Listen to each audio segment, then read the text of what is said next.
welcome everyone. Welcome to the next episode of our podcast. I am joined by friend and mentor Alex Seery. Welcome, Alex. Thanks, Bill. Good to see you. How are you? I'm good. I'm good. I'm good. Thank you. Adjusting to being a dad, but yeah, the sleepless nights are over now. Thank goodness. Onwards and upwards. Yes. It can only get better. Yeah.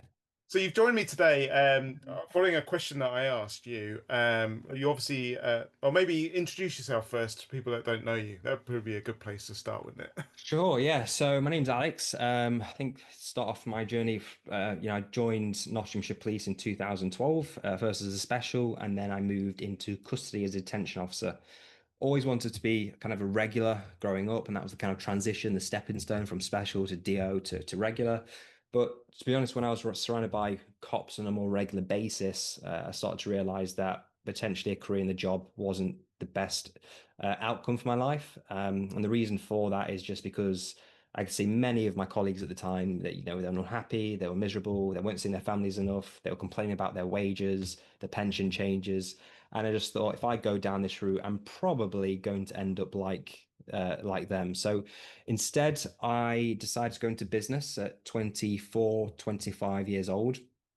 Went into business with no experience, financially broke at the time, had never started anything like that either, and I decided to go into property. So I joined a property mentorship program. It was like £18,000 plus VAT.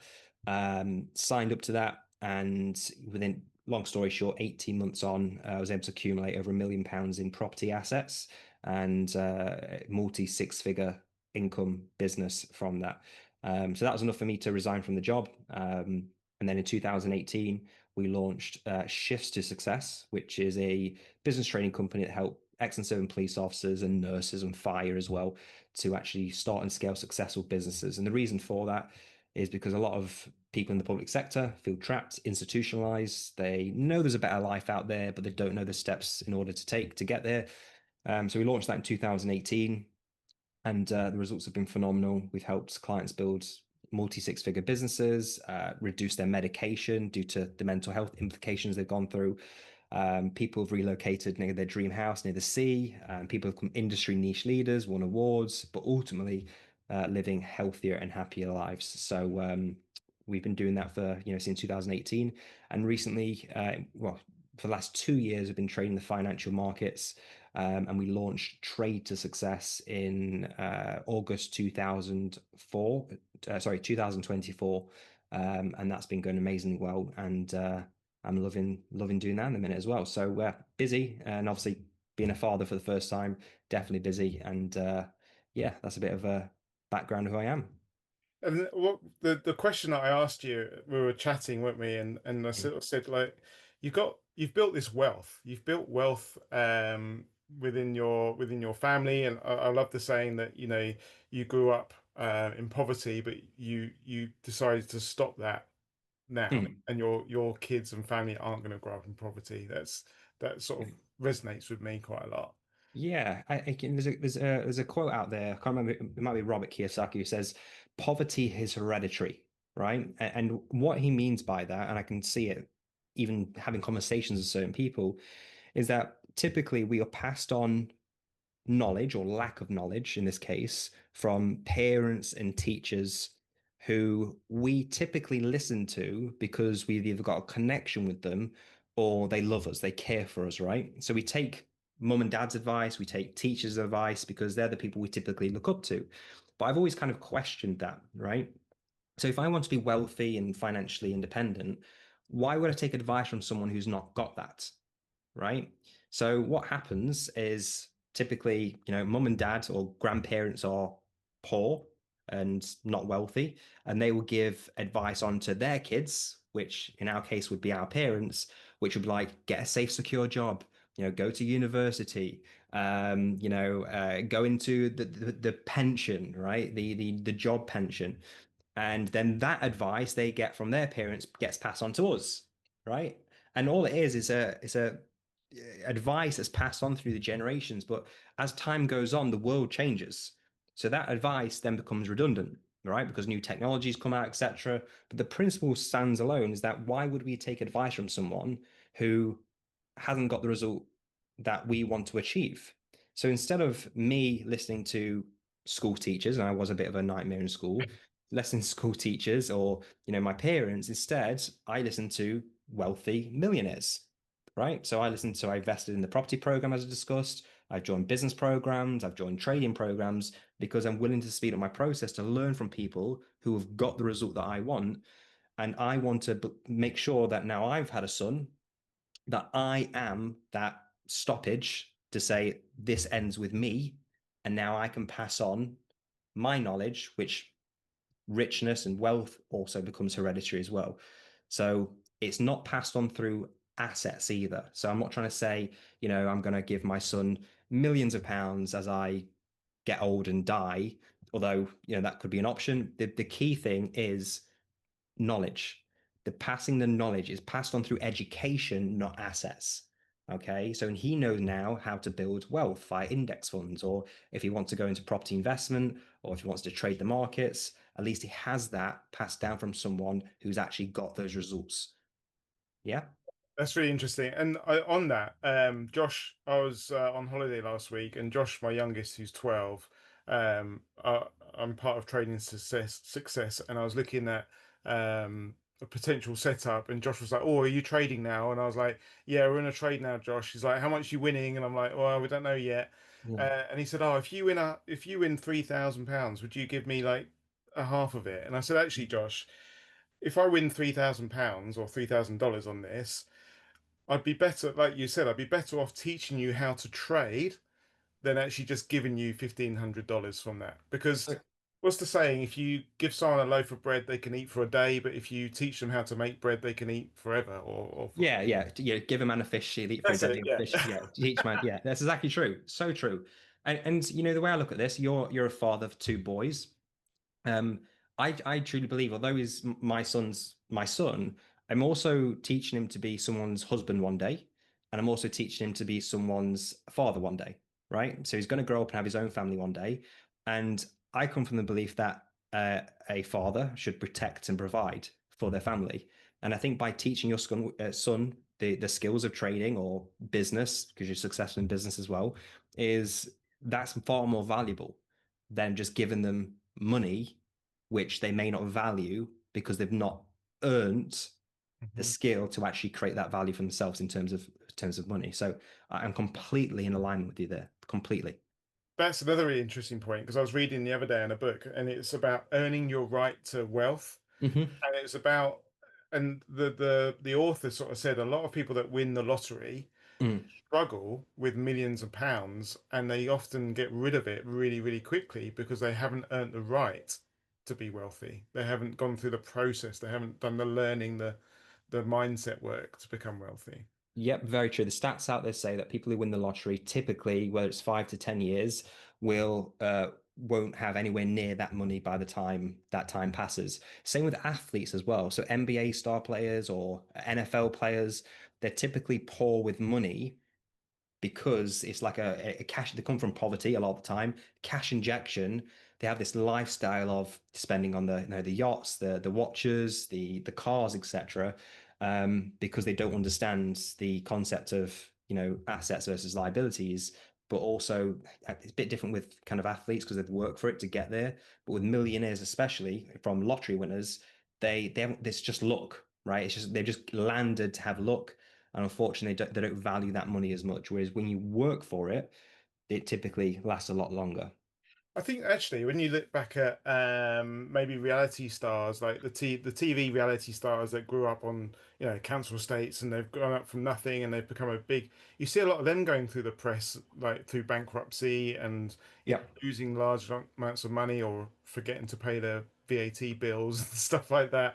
Yep. And that's probably the same situation, isn't it? They've found themselves in a situation where they've been given a lot of wealth through what they've done on TV, but don't actually earn the right to have that or know how to manage that.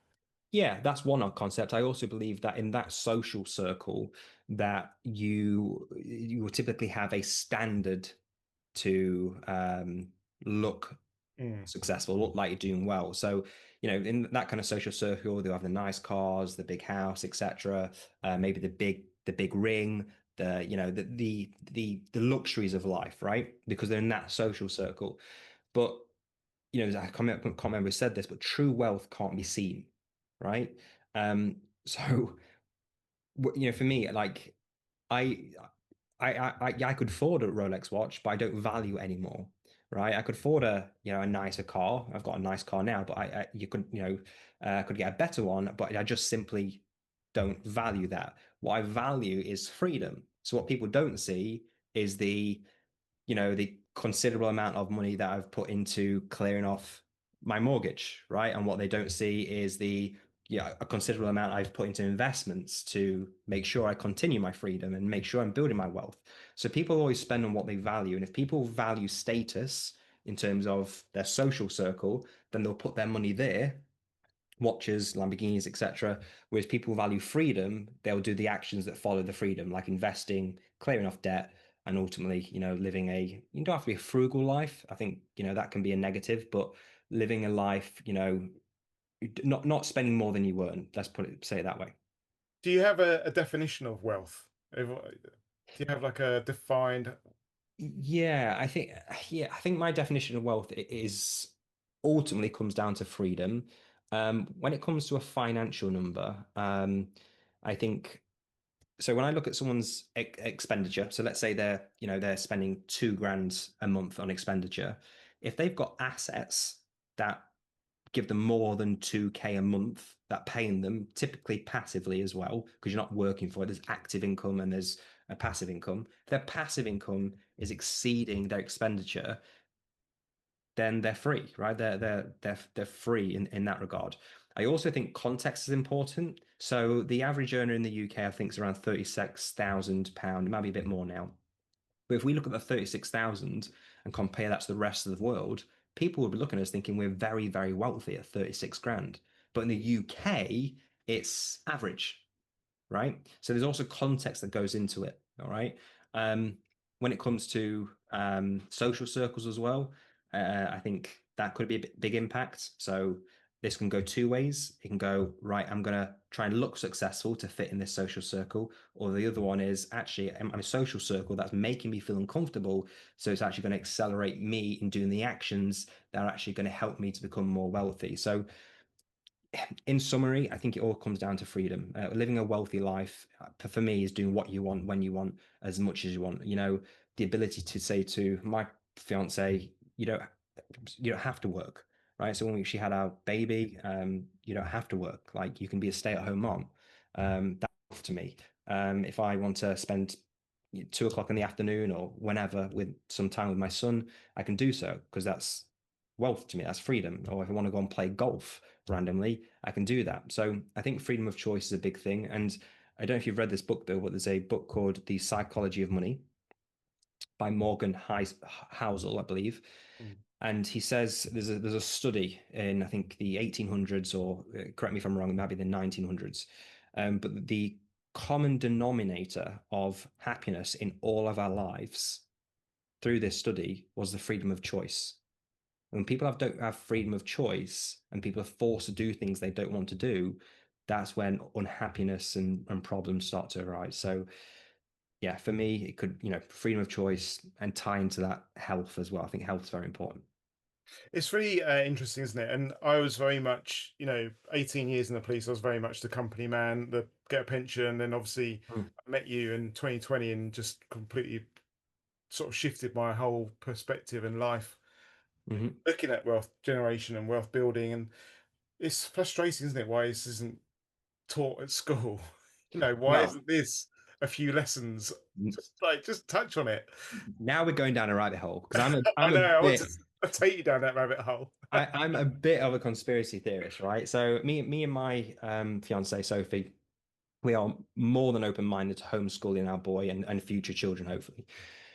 So the school system, and there's a great famous quote by John D. Rockefeller that said, "We want a nation not of thinkers, but a nation of workers." Right? So I believe the school system is created to design worker bees or workers, right? So it's no coincidence that school is Monday to Friday. Raise your hand to speak. If you want to go to the toilet, ask, right? Don't work together. Don't cheat on this test. But to live a successful life, free life, you shouldn't be doing any of those things. We think outside the box as entrepreneurs and business owners. We work in cooperation with people. We model success, right? We do all these things that school says not to do. And I also think there's an authoritative state of it as well, where, you know, uh, schools, teachers will maybe tell kids off and create an authority around it. And I get that from a discipline. If you're doing really naughty things, then of course. But when it's things like doing research on the internet for their school tests, etc., and they're getting told off for that. Well, you're teaching kids skills they're probably going to be using in the real world anyway. And the issue that I find is that we're getting taught these skills, a way to think, to then get us prepared to take on debt in me at 18 years old. I had no idea what I wanted to do. I was immature, I was silly, I was doing things that I wouldn't even dream of doing now, right? So you're telling an 18-year-old, right, pick a career, take out debt. Oh, and by the way, we're going to give you interest on that debt. So then when you come to get a job, in fact, if you get a job for this degree, okay, then you're going to become essentially a wage slave. So you can pay back this degree and the interest, and we don't care about your mental health or how you're affecting that life. Now, don't forget, we are still developing through our 20s, our 30s, right? We're growing all the time. So giving an 18-year-old that horrible responsibility of saying, right, what do you want to do? And the pressure, the social pressure of saying, you're going to go to university to then get a good job, I think is ridiculous. I have no degrees to my name. I dropped out of sixth form college. I was, so a cheeky class clown in school, and I've done very well for myself. Degrees get you a job if there's jobs available, because there's a lot of technology coming out that's going to make those jobs redundant. Whereas skills, high valuable skills, change your life and give you freedom. So I truly believe that the school system is designed to create worker bees rather than actually free thinkers to create their own wealth, right? And I think that comes down from the government, in all honesty. And even going back to year nine, which is sort of 12, 13 years old, you're asked to do your choices for which GCSEs to do and Yeah. stuff. What? So at 18, you're a bit like a bit of a rogue and directionless. What was there? Is there a for me, I'd say my turning point was joining Shift Success and meeting you. Mm. That's transformed my life for the last 5 years. Is there a moment in your life when you were younger where you just go, that was it, and that's what? Mine happened at 21. So when I unfortunately, so my dad left at when I was 10 years old. Not a bad person, but a bad dad. Yes, he didn't just turn up. But as I've got older, it comes to realize that actually my mum was uh, not a nice person. And then as I've grown older as a man, I kind of understand where my dad's coming from, right? It was very hard, that she would use me and my brother against him. She changed our surnames. She would, my dad worked two jobs. It was very much like that. Okay. So unfortunately, my relationship with my mother wasn't great as I grew up. Didn't have a dad, a role model to look up to. Well, I did have a role model. It's my uncle. My uncle basically kept me on the straight and narrow. But when it came to 21 years old, I was in a bad era of my life. 19 to 21 was a terrible era. So at this point, unfortunately, this was pre-police, by the way. So I was unfortunately going out getting in fights a lot, right? I would get up to trouble, right? Not criminal activity, but I'd get into the odd scuffle, fights. Didn't really have care in the world, didn't have any ambition.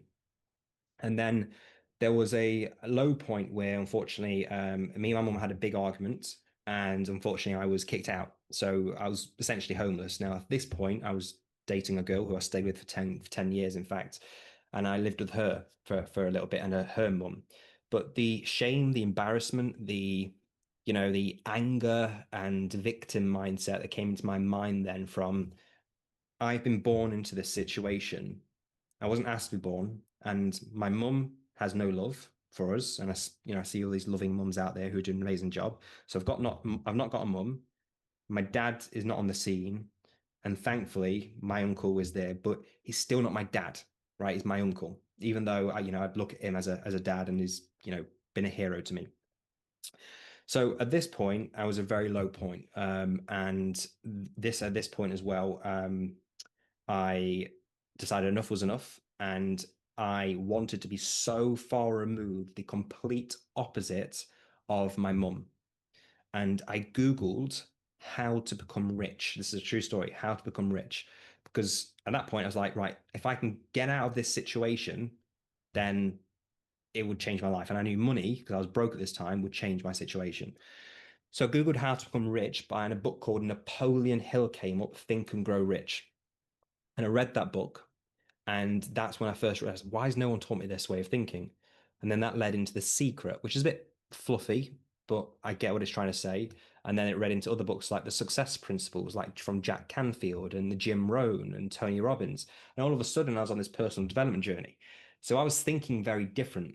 And then I started to realize my peer group wasn't good for me, right? My thinking on being a victim wasn't good for me.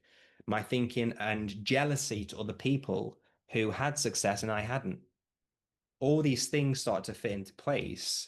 And then what we was doing now, in hindsight, I can say this, it was building up this confidence in me to take a risk.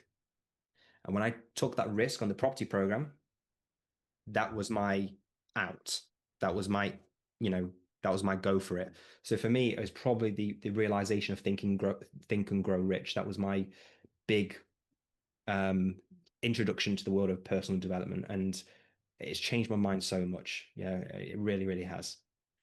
Yeah, and one thing I noticed when I joined Shift Success was books. Mm, And one thing, obviously, you quote a lot of authors, and I yeah. remember you seeing something on Instagram or something a while ago, and I messaged you because you'd put a picture of reading a book, and it was like 8 o'clock in the evening, and I messaged you and went, Yeah. "You don't watch TV, do you? Read." And this is really alien to me. So, Yeah. like every night, me and Emma sort of sit down and watch Netflix or watch TV, and Mm. that's like our family norm. But I was thinking, hold on, Alex, do you have a TV? Do you actually watch TV? And you're like, no, I read books. And Yeah. I'm like, oh my God, Yeah. do adults do this? So, and something I say to my clients when I'm coaching them is like, what do entrepreneurs and people that we look up to do differently to what we do? And something that always sticks out for me is how you read. You read all the time, don't you? You're Yeah. always reading, and you can tell, with everything that's coming out. Yeah, I think it's very important because it's the catalyst that helped change my life. If we want to change our thinking, you got to bear in mind we've come from school, secondary school. We've had conversations from people who typically aren't successful up until this point. So to rewire our brain, the low-hanging fruit is books. They're not expensive, and also they're written typically by people who've done something amazing with their lives, right? So it was a low hanging fruit for me. It was what I had access to. I continue that reading.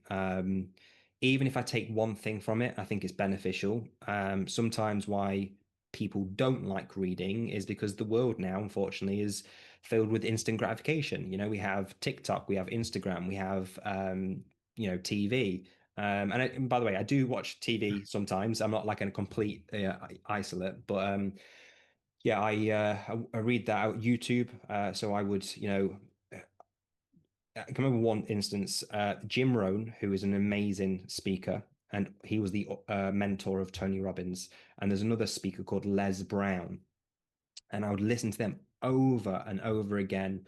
And it was just sinking into my subconscious, and my thought process was changing. So yeah, there's reading books, conversations you have with people. So I don't gossip. So like sometimes there's gossips that happen in social circles. So I like to keep my circle very small. I can count the amount of close friends I have on one hand. So I don't do that. I don't um I don't. Here's a big one, especially in the UK. Um, we typically have this tall poppy syndrome, where someone's doing well in life. We want to cut them down and make sure everyone's the same length, same kind of height. In America, it's completely different. It's very entrepreneurial, very like go for it kind of thing. But I've noticed in the UK that, and sometimes especially coming from the police force, is if you start doing well, actually you get some crabby comments. Whereas my thinking is if I see someone who's successful, I love it. I absolutely love it. And I always think, what can I learn from this person? Instead of hating on them, instead of getting jealous, what can I learn from this individual? What have they done that I've not done? What are they doing that I could do better? And I think if people came from that mindset, they'd be a lot further along as well. We and were talking about negatively. this. Sorry, we were talking about this last night, me and Yeah, Emma. So a staff member's father-in-law comes and uses our dog groomers, yeah, and he's an entrepreneur, business owner himself. yeah, Just quibbles on the price, and Emma's like, he just doesn't see that the money that he's paying is providing a job to his daughter-in-law. He yeah, can't just say, yeah, "Thank you for doing the haircut. You're worth every penny." Here's yeah, It's always like quibbling, always like, oh, it's a bit expensive, isn't it? Oh. It's yeah. like you're just not seeing the bigger picture here. Your No, money's helping to pay for your daughter-in-law's yeah, job. yeah. Yeah, people look at the pain, this is what I'm paying now, not what's ultimately going to happen. It's like chess, right? People can't think typically three steps forward, and the bigger picture because they see me handing over this money is causing me a bit of frustration, and they double down on that rather than thinking of the outcome. Yeah. So Yeah, you do own a telly, which is good.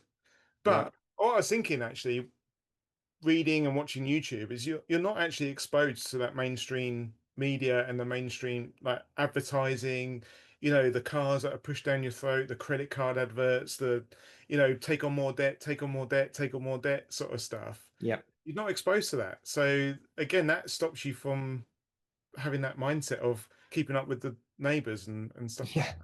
Yeah, literally. That's one thing I've never. So in my peer group when I was in my 20s, I'd probably have more of that as a status thing. But now I really don't have that issue. I don't have that issue with, you know, getting things for the sake of looking for successful, right? I don't want to focus on me and my family and actually investing into things that are true to my value. Another thing is news. Sometimes people come to me and say, "Oh, have you heard about so and so?" I'm like, "Nope, don't even know."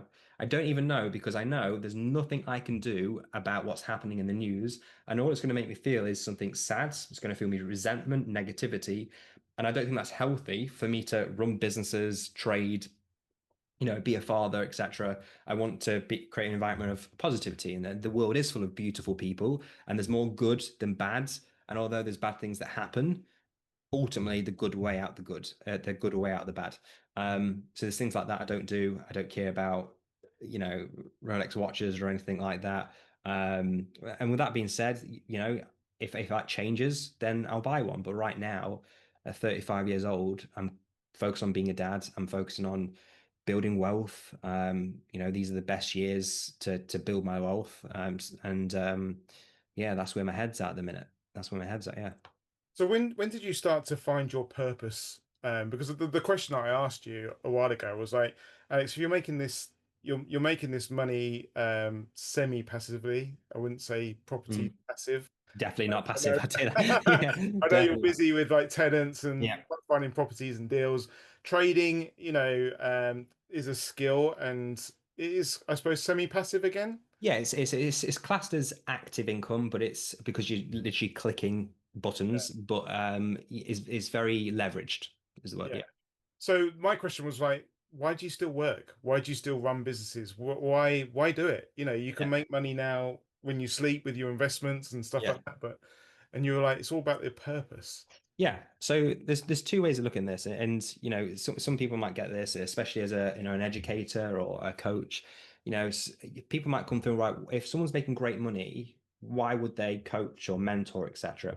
And I always like to put this back to them is if Gordon Ramsay is such a phenomenal chef, why does he sell cookbooks, or why do driving instructors sell driving lessons, right? Why does Tiger Woods arguably one of the best golfers in the world. He is the best golfer in the bloody world, or was. Why does he sell merchandise? Like, why does he help other, younger kids with golf? It's because it comes down to purpose. There's profit, which is very important. That pays for the bills. That gives us, the ability to feed our children and, go on nice memories, etc. But it also comes down to purpose. Now, sometimes when people haven't got financial success, they'll look at these very successful people and go, they're greedy, tax them more, right? They shouldn't have that amount of money. But I actually look at it as the people who have the most money in terms of business and entrepreneurship is that they've added the most value into the world. When I look at Jeff Bezos, he's a billionaire. Whether you love him or hate him, He has touched billions of people's lives around the world through Amazon. Mark Zuckerberg, whether you love him or hate him, he's touched billions of people's lives around the world, right?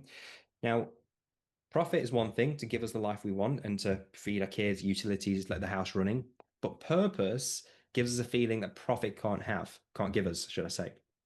But it's very hard to use you can't make a bigger impact if you're not making profit from your business. And sometimes people forget that actually the money you're making from your business, a percentage of that goes into marketing. And that marketing reaches more people. And because it reaches more people, the more impact you're ultimately going to make. Right. So I got involved in property, right? Property, I think is a zero sum game, a bit like trading, right? So I'm making money from myself and my family. It's a zero sum game, right? But when it comes to Shift Success, when I started that, we had our first cohort. I can remember this very vividly. We had our award ceremony, and I'm not really an emotional person. And James White, who you know, he's a 6'3" giant, and I'm only 5'9". And we was there, and we cried our eyes out of these officers or ex-officers now sharing their story on how their lives have changed through business. And that first instance was I knew like this is purpose. I wouldn't get emotional if that wasn't purpose speaking back to me. And that's why I've been doing it for so long, nearly 8 years now. The impact we make through people's lives in business gives me a feeling that money just can't give me. It just can't give me that because once you have money, right, you're still left with boredom. You're still left with, doing things that you don't like to do potentially. You're still left with yourself. So the purpose side of things fills that gap. It fills that meaningful impact that I think most people actually want to leave on people. And this is why we talk about the good over the bad. And I also believe as well that, people say, oh, why charge for it? Psychologically, people pay when they pay attention, right? So when I've given advice, I've given free advice to friends and family, investing advice, property advice, business advice, trading advice. Zero Don't listen, do they? Zero. They have not listened. They have done nothing, right? Nothing. But those people, clients, hundreds of clients who have invested in themselves, end up getting the result. Why? It's because they've paid for the value. They value the thing they've paid for, which means they're more likely to lean into doing the actions that's going to get them the result. So purpose is a massive thing. It's like trading side of things, right? Trading is a zero sum game. I'm making money for myself, but when you're coaching people to trade and people are, making money and people are, passing their challenges, that lights me up again because once you've got the money, the purpose is something completely different than that profit cannot give me. So a bit like school, you know, Hmm. when people go to school and learn, people set up businesses, but they don't necessarily learn about setting up a business. Yeah. And I think, you know, branding for me is like one of the cornerstones for setting up a business, but also mindset wise, I wonder if there's a lot of people that go into business because they just think, well, I like that, but actually Mm. don't have a real idea of their purpose or an understanding of their purpose, and that probably causes some dissatisfaction or Yeah. feeling a bit lost. Yeah, and that happens, and I've been there as well. And I'm a true believer. It's very hard to find your purpose, right? So here's what I did, and I can only say this in hindsight now. I couldn't even see this in front of me when I first actually started. Okay, so when you start looking for a purpose, I think it's very difficult to find, and sometimes people can do a bit of soul searching, which causes inertia. They're not moving forward because they're overthinking, and that causes anxiety, and then the anxiety causes them not to act, right? So there's this like negative loop, right? Because you're thinking so much. I come from the belief of actually trying different things and let your intuition, your gut, your heart, whatever you want to call it, guide you to your purpose. So when I had money in the property business, this is a true story as well.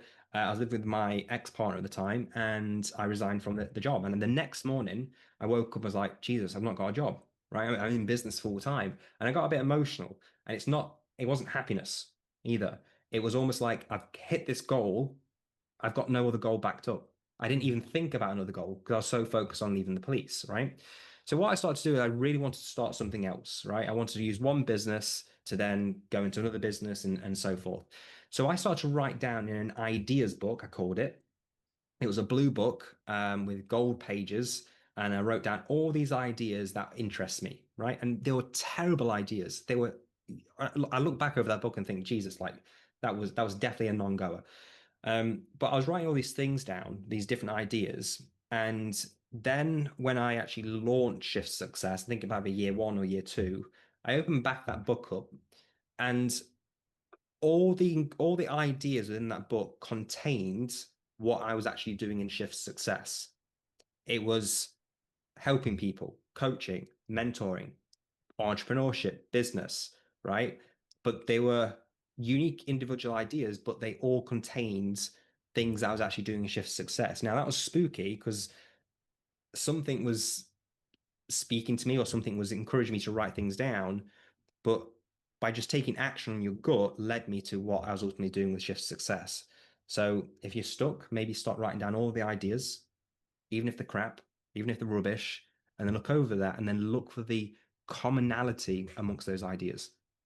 Yeah, and I think something that people talk about is creating your own prison. So you can Mm, leave employment that you really dislike and go into business, but without figuring out all the whys and the purpose and your values and I know, like you said, it's tough. It's hard yeah. to understand these, but this is where your reading comes in and learning, isn't it?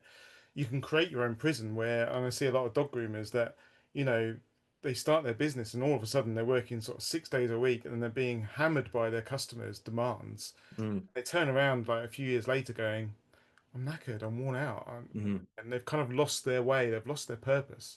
Their purpose was to care about animals and look after animals, but they've created this prison where Yeah. they haven't followed their purpose in a way.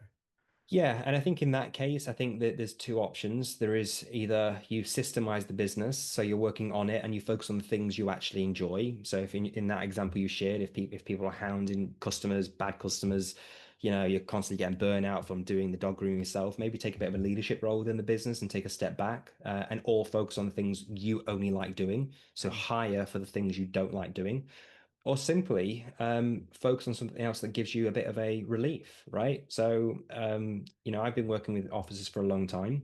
I love a lot of our clients. Unfortunately, in any type of organization, there's people who just don't do the work, right? There's people who, they sign up and expect success to come to them. And that's just not how it works. The property program I signed up for was 18 and a half grand.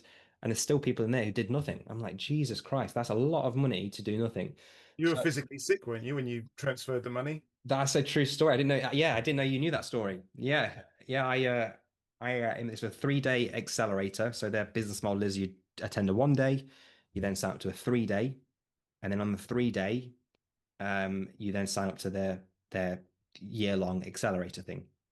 And on the third day of signing away, I had about 10 or 11 grand. So I had to take out some debt for it as well.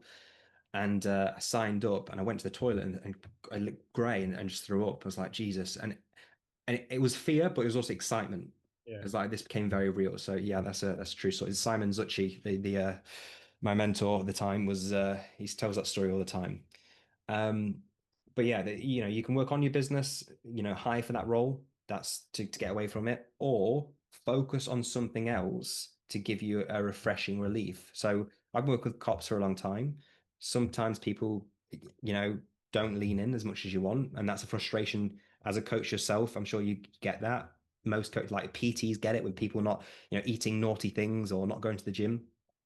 Um, and to take yourself from a different environment, I think is important for your own health. So you could focus on building a different skill that's going to give you relief away from the mundane day to day of potentially running a business. And that's helped me. I've done both, and that's really been beneficial for me. And also just like maybe taking up a hobby. I'm a bad golfer, that helps, right? Even like Monya, she'll say to me, "You need a round of golf." She'll know I'm stressing out. She's like, "When are you booking in golf next?" Right? Or Sophie will say that. So I think that can help as well. Yeah, so I've signed up to the train to success, so that's kind of like not a distraction, but like you said, another thing Hmm. to another string to my bow and something to learn outside the world of business. So I have a very busy business brain, so sometimes it's nice to have a bit of a Yes. relax away from all the ideas and everything. Yep. Exactly the same. I always try and get my customers to sort of my clients to think about that purpose because when they're having really stressful days or really bad time, that's what we need to dig into, isn't it? To Mm. help us with our resilience. Why are we doing this? You've got to have a very clear purpose and a clear why. Yeah, I think it'll change over time as well. So for me, when I first started my first business, it was very much like probably coming from a place of anger. In all honesty, looking back, I was a very angry young man, and was like, right, I want to prove people wrong, mainly my mum. And then as once you get a certain level of success, now it's about maybe making an impact in other people's lives, like shift success. And it's actually a passion you develop and being known for actually helping other people. And then, becoming a father for the first time, it's flipped again, right? So now it's like, Jesus, I'm responsible for this baby, and now I actually just want to be the best father possible. And that involves me protecting and providing. And that means me taking on certain levels of stress and making sure, I'm committing to being healthy and making sure that I'm developing skills and being the best possible role model I can for them. So I think it's changed for me, and I think it will change for other people. I think as we grow and develop, I think, and new things come into our lives, I think purpose will change. And sometimes when you hold on to something, I think it actually can do more damage than letting go. Mm. And I think people need to recognize that as well. But I will say, don't let a temporary blip, right, in business create a disastrous long-term decision, right? So we all have bad, crap days in business, right? All of us, right? People have crap days in jobs, businesses, even trading, right? So we all have bad days. We don't want to throw in the towel because we've had such a minor blip in the grand scheme of things, right? So let's say one of your dog groomers has a complaint from one of their customers, right? They could be mortified, could be stressed, etc., etc. I think it'd be very short-sighted to throw in the towel of that business because one customer's complained, forgetting about all the good they've done and all the reviews and customer feedback they've got. And sometimes I remind that of myself. So sometimes I get the odd troll from people out there with police officers because they're skeptical minds. It just doesn't phase me as much because I've made all this good. I'm not going to let one idiot or make a permanent decision on my career, right? So yeah, that's another thing just to be mindful of. Love that. And to finish off, then, what would be your top sort of three things to if someone's struggling with purpose or their why, or they find themselves like just in a job or they're in their business that they're just not really enjoying, what were sort of the three steps you'd recommend to start tomorrow? Yeah, first of all, I'd always ask the question, and this is very common personal development advice, but if you could do something for free, what would you do? That's always a good sign. Um, Number two is to write down all of your ideas, which I've already mentioned. Every single idea that comes into your mind, even if you think they're absolutely terrible, just write them down because inside there, there's going to be a seed of positive reflection that your intuition or subconscious is telling you that actually these are in alignment with your purpose. And the other thing is, I suppose not to beat yourself up if you've not found it yet. Okay. It's sometimes this is why social media is bad, but everyone's like, I found my purpose, I'm doing well. And all that is, guys, is the highlight reel of people's success, right? It's the highlight repeat reel of I've made this amount of money, I'm doing this, XYZ. And that can make us feel deflated if you're a type of person who gets deflated easier. If you're a type of person who says, I'm gonna look at that and go, right, what can I learn from them? Then that might be a good track to actually, put you on the right track of finding your purpose. But definitely don't beat yourself up. I think it takes time. I think it takes a level of self-awareness. And another thing, if you're not consciously, trying to educate yourself on what the best direction is for your life. You're not reading books, you're not reaching out to mentors and coaches. If you're not watching YouTube videos that are going to help you on a different level of thinking, then don't complain about the results you haven't got with the work you aren't doing on yourself, right? It's like people like to complain, oh, I'm overweight, I'm fat. Well, when was the last time you went to the gym? When was the last time you picked up a weight? When was the last time you said no to that chocolate bar? Right. So I think you need to consciously work on yourself as well. But just don't expect it to go, oh my God, it's fell on my lap. It takes time. And I think you'll only discover it when you connect the dots looking backwards, like hindsight. Right. Reflection. Yeah, Like, reflection is so important. Like it's not like, oh, this is it, right? It's very rare people like that eureka moment. It's actually when you look back and go, oh yeah, that's why I went through this. And that's the important thing about pain. People go through horrible things in life, but I also think that pain can also push us to do amazing things, right? Would I be the man I am right now if let's say I had a loving family, right? I had a mum and dad together, no arguments, no financial struggles, everyone was great. Would I be the man I am today? I don't know, maybe not. Would it have pushed me to actually get outside my comfort zone and take risk? Maybe not, right? And aspire to be a 9 to 5 worker bee. yeah, exactly, right? Because that comfort blanket I had at home was probably I'm going to be okay. If I don't do this, I'm still got mum and dad. I've still got a home to go to. Whereas if even now, 35 years old, and even all throughout my 20s, if I've no one to go to, right? It's not like I can, move in elsewhere. I'm not can't run back to mum and dad. So it's all on me. And that's something I need to be mindful of my son, right? Because he's going to be raised in a different environment, a completely different environment than I was raised. Now, I still want him to be very successful and independent, but I also want to make sure that he's always going to be loved and he's always got somewhere to come home to.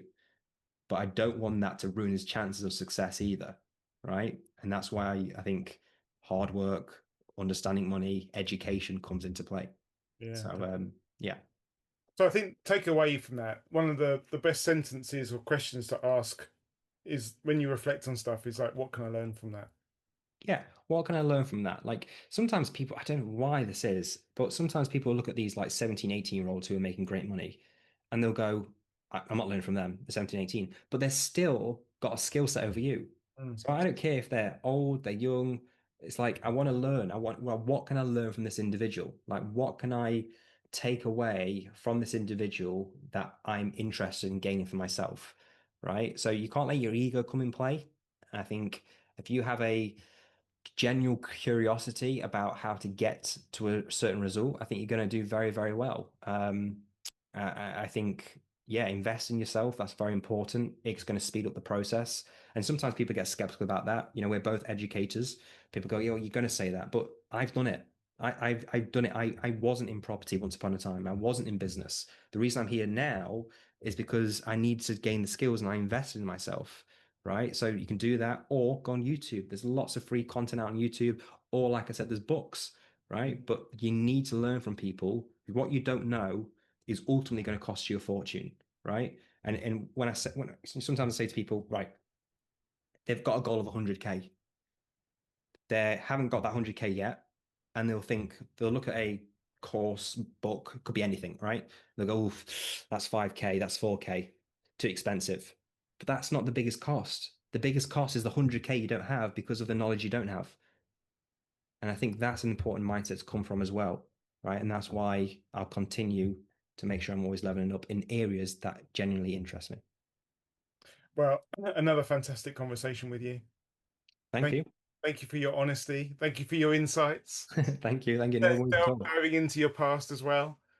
I think we'll have to have another podcast just talking about the trading aspect of the business Of because I course. Yeah, yeah.